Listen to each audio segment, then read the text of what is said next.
Merci. Monsieur Launay a la parole. Merci, Monsieur le Président.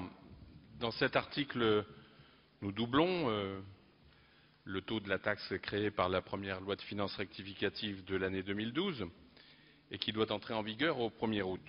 C'est donc un surplus de recettes de 170 millions d'euros qui est attendu par cette mesure en 2012 et un produit global estimé à 1,6 milliard en année pleine.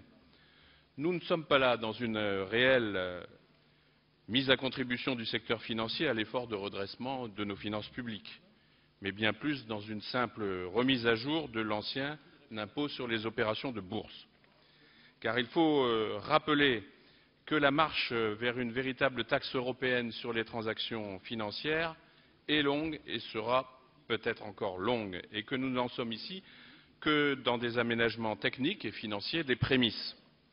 Le vote fait par notre Assemblée nationale le 14 juin 2011 d'une résolution relative à l'introduction d'une taxe sur les transactions financières en Europe s'est fait en même temps au Bundestag allemand, suite à une initiative coordonnée des parlementaires socialistes. La suite, c'est une proposition de directive adoptée par le Parlement européen le 23 mai 2012. C'est le constat fait le 22 juin dernier de la difficulté à avancer à l'unanimité des 27 sur le sujet et donc celui de la nécessité d'une mise en œuvre de la taxe par une coopération renforcée.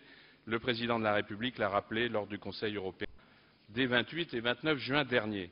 La vraie taxe, celle que nous appelons de nos vœux, aurait pu permettre de régler la crise grecque sans demander tant d'efforts au peuple d'Europe, y compris en Angleterre, qui viendra demain, compte tenu de la dette totale de ce pays qui dépasse les 900% de son PIB, supplier l'Europe de l'aider pour sauver ses banques.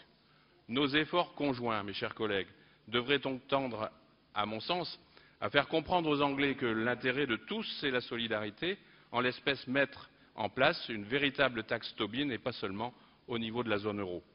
Car tous nos États ont besoin de dégager des ressources nouvelles, même la Chine, car la crise n'épargne aucun pays. Et les dirigeants du G20 devraient, c'est ma conviction, mettre en œuvre cette taxe sur les transactions financières sans tarder.